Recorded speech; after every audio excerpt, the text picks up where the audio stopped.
हमारे प्रदेश के लोकप्रिय मुख्यमंत्री माननीय नायब सैनी जी, हमारे डिपार्टमेंट के एसीएस सुधीर राजपाल जी, विनीत गर्ग जी, प्रदीप दहिया जी, हरदीप दून जी, डीसी साहब, बहन बंतो कटारिया जी, सम्मानित मंच और सभागार में उपस्थित एनवायरमेंट डिपार्टमेंट, अन्य महकमों के अधिकारीगण, एनजीओ के पदाधिकारीगण, बहनों और भाइयों, मैं पर्यावरण मंत्री के तौर पर माननीय मुख्यमंत्री जी का आभार व्यक्त करता हूं कि स्टेट इन्वायरमेंट प्लान के इस अवसर पर आपने डिपार्टमेंट को समय दिया, और आपका भी आभार व्यक्त करता हूं कि आप जितने भी एनजीओ और जितने भी विद्यार्थी आए, इनका भी आभार व्यक्त करता हूं कि आपने अपना कीमती समय निकालकर यहाँ आए। साथियों, ये पर्यावरण क्या कोई छोटा मुद्दा नहीं है। ये मोदी जी ने नारा दिया कि 2027 में भारत विकसित राष्ट्र, 47 में विकसित राष्ट्र बने। विकसित राष्ट्र सिर्फ इसलिए नहीं बन सकता कि हमारी इकोनॉमी चौथी की जगह तीसरी हो जाए, दूसरी हो जाए। पर्यावरण सबसे मुद्दा है। हमारी चाहे इकोनॉमी नंबर 1 बन जाए, यदि हम पर्यावरण में पीछे रह गए तो हमारा जीना बेकार हो जाएगा। आज हम देखते हैं, जिस इलाके से मैं आता हूं वो हरियाणा का सबसे प्रदूषित क्षेत्र है, एनसीआर है।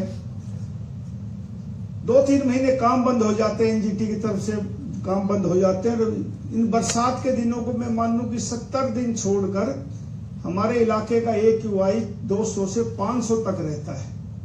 और मैं कह सकता हूं कि उस समय के अंदर यदि मेरा जीवन गुड़गांव हुआ, ज्यादा समय गुड़गांव बीता, तो गुड़गांव रहते इस प्रदूषण की वजह से मेरी उम्र भी कम हो गई। और आने वाले हरियाणा में भी समय में यदि इसी प्रकार प्रदूषण चलता रहा तो उम्र कम हो जाएगी आम आदमी की। क्या कारण है और क्यों होता है? डिपार्टमेंट अपनी अपनी बात कह देता, कागजों में हम लिख लेते, लेकिन मेरी डिपार्टमेंट से प्रार्थना, जब मीटिंग होती है मैं कहता भी हूं कि अमली जामा पहनाओ, सिर्फ कागजी अखबारों में, कागजी किताबों में लिखने से काम नहीं होगा। सबसे बड़ी दिक्कत आती है सेग्रीगेशन की। हमारे आपने बहुत लोगों ने गुड़गांव देखा होगा, अखबार टीवी में देखा, कूड़े का ढेर लगा। किस लिए लगा? कि वो सेग्रीगेट नहीं हो पाया। आम आदमी जागरूक नहीं है कि अलग अलग गीला कहां डाले, पक्का कहां डाले।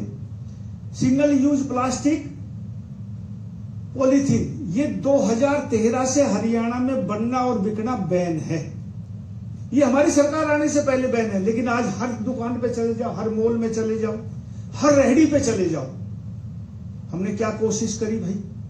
कितने चालान कर दिए। अब कहते हैं कि हमने पराली के ऊपर इतने चालान कर दिए। कोई चालान करने से रुकेगा जब तक मन नहीं बनेगा लोगों का। और ये जो विद्यार्थी आए ये नहीं समझाएंगे, एनजीओ नहीं समझाएंगे, कोई भी बदलाव, सरकार के दबाव तो थोड़ा बहुत होता, लेकिन जब तक हम मन से नहीं करेंगे कि हमारा जीना मुश्किल हो रहा है, तब तक कोई भी आंदोलन, कोई भी नया काम शुरू नहीं हो सकता। मैं उस सरकार का मंत्री रहा हूं जिसमें शराबबंदी की गई थी, लेकिन वो नाकाम हुई और हमने 1.5 साल के बाद उस शराब को खोला, क्योंकि उसे लोगों का समर्थन नहीं मिला। तो आज ये प्रदूषण सबसे बड़ा मुद्दा है। आम आदमी सोचेगा एनजीओ है, ये बहुत कोशिश करती है, और लोग भी कोशिश करें, डिपार्टमेंट भी अपनी तरफ से कोशिश करे, तब हमारा इन्वायरमेंट इस इलाके का, इस हरियाणा का ठीक हो सकता है। दिल्ली के हम 3 तरफ हैं। यमुना में जो पानी जाता है उसकी सैंपलिंग होती है, रिपोर्ट आती है महीने में। देखकर बड़ा आश्चर्य होता है कि उसकी BOD 150 तक है, जबकि होनी 10 चाहिए। प्लास्टिक यूज, अभी एक मैं वीडियो आई थी, मैं इसमें दिखाऊंगा अपने भाषण के बाद आपको कि कितना प्लास्टिक से नुकसान हो रहा है। साथ ही जो पॉलीथीन है, इसको गलने में मुझे पता लगा 400 साल लगते हैं। एक छोटा सा पॉलीथीन का बैग 16 पीढ़ियां निकल जाएगी। एक 25 साल के बाद हम एक जनरेशन बदलना मानते हैं, तो एक छोटे से प्लास्टिक के बैग को गड़ाने में 400 साल लग जाएंगे। उसका काला धुआं यदि हम जलाएंगे तो इतना प्रदूषण करता है कि वो खत्म ही नहीं होता। और ये जब हम आजाद हुए तो कहते थे किसानों का देश है, हिंदुस्तान की जनता 80% गांव में रहती है, 20% शहर में रहती है। लेकिन इन 70-80 सालों में आज मैं ये आकलन करता हूं कि आधी जनता गांव में रहती है, आधा शहरों में आ गई। और शहरों में सीवर चौक होते हैं सबसे बड़ी समस्या। इसका 99% कारण वो है पॉलीथीन है। कि लोग, हमारी बहन बेटियां गृहस्थी जो भी हैं, उसमें कोई ना कोई सब्जी वब्जी बांध के डाल देती है। सीवर चौक का एक वो ही कारण होता है। अब बहुत लोग हैं, आप लोग बाजार में जाते हैं, रेहड़ी निकलेंगे, आपने नारियल पीते हो, देखे हो लोग, आप भी सब नारियल पीते हैं कच्चा, रेहड़ियों पर मिलता है, घरों में मंगाते हैं आप। किसी आदमी ने आकलन किया कि हमने नारियल रेहड़ी पे पिया, उसके बाद वो नारियल का खोखा गया कहां? आप सोचो कहां गया? कोई आदमी बताए? कोई नहीं सोचता। अरे हम वहीं ड्राम में पी के डाल भी देते तो नारियल का गड्ढा शाम को कोई नहीं लेके जाता, उसको उसी सीवर में डाल देता है। सोचो इतना मोटा कहां गलेगा वो सारा सीवर चौक का काम करता है। तो हमें लोगों को मोटिवेटेड करना है, समझाना है लोगों को कि पॉलीथीन बंद करो। ये नारियल का एक खोखा जो है एक जगह पे डाल लो, कहां इसको सीवर में डाल रहे हो? और भाई ये कि जो हम कार्ड छपवाते हैं ना, ये शादी ब्याह के जो हम कार्ड छपवाते हैं, ये एक मेन कारण है पोल्यूशन का। मोदी जी ने नारा दिया, एक पेड़ मां के नाम, ये ना, मुझे आकलन हुआ कि एक आदमी 15 पेड़ों का ऑक्सीजन खाता है। ऑक्सीजन की कीमत हम समझते ही नहीं, क्योंकि फ्री में मिलती है, फ्री में कार्बन डाइऑक्साइड फेंक देते हैं, ऑक्सीजन ले लेते हैं। एक बार समय आया था, हम ऑक्सीजन की कीमत पता लगने का, जब कोरोना आया तब पता लगा कि सिलेंडर क्या भाव मिलता है, कितना मिलता है। उससे पहले तो हमें पता ही नहीं लगा। आज भी हम उसकी कीमत नहीं समझे, क्योंकि कोई ऐसी दिक्कत आ नहीं रही। ऑक्सीजन कहां से आएगी? फैक्ट्री में बढ़ेगी क्या?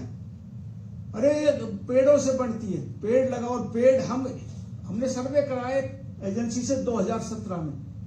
एनसीआर में 10 करोड़ कार्ड एक साल में छपते थे। मुख्यमंत्री जी 10 करोड़ कार्ड छपते थे एक साल में।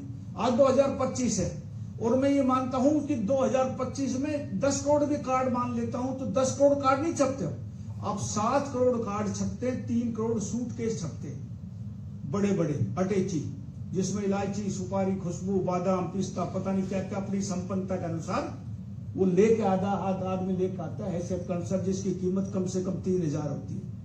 मैं मंत्री मुझे भी देने, हफ्ते में 2-4 जब ब्याह शादी चलती आती, शर्म आती लेते समय कि कार्ड 3000 का देके जा रहा, कन्यादान 500 रुपए करके आऊंगा।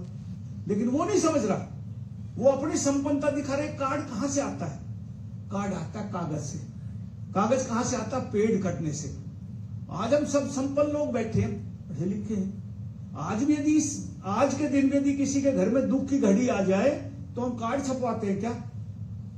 आज भी रिक्शा पुलर से लेकर अंबानी तक सबके हाथ में मोबाइल, हम व्हाट्सएप करते हैं, मैसेज कर देते हैं। हमारे उस दुख की घड़ी में हर आदमी, रिश्तेदार, यारा प्यारा मिलने वाला दुख प्रकट करने के लिए आता है। तो भाई खुशी में क्यों नहीं ये कार्ड बांटना बंद करो।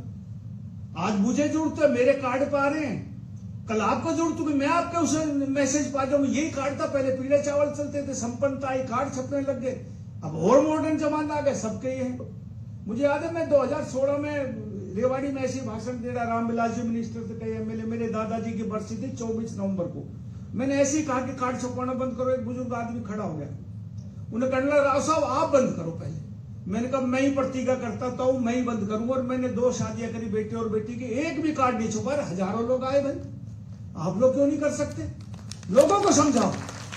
ये बेगा बात के पेड़ कटने बढ़ जाएंगे। पर्यावरण बहुत बड़ा मुद्दा। आदमी के शरीर में 3 चीज अंदर जाती है, खाने का सामान, पीने का पानी और ऑक्सीजन, और तीनों ही प्रदूषित हैं।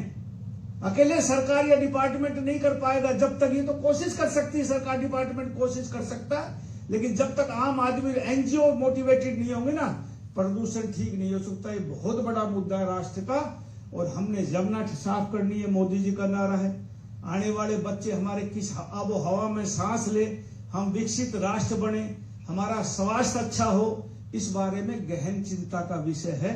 मैं आपसे निवेदन करता हूं कि प्रदूषण के मामले में जो भी आप कर सकते हैं वो दूर करने की, इसको, पर्यावरण को ठीक रखने की आप कोशिश करें। सिर्फ किताबों तक और इस आज के दिन तक सीमित ना रहे। रोजमर्रा के इस्तेमाल की चीजों को आप देखें कि हमारे घर में क्या क्या चीज आ रही, कितना पॉलीथीन, कितना प्लास्टिक कहां से आ रहा है, कितना हम बंद कर सकते हैं, और हमारे इस वायुमंडल को कैसा ठीक कर सकते हैं। आपका बहुत बहुत धन्यवाद। जय हिंद, नमस्कार।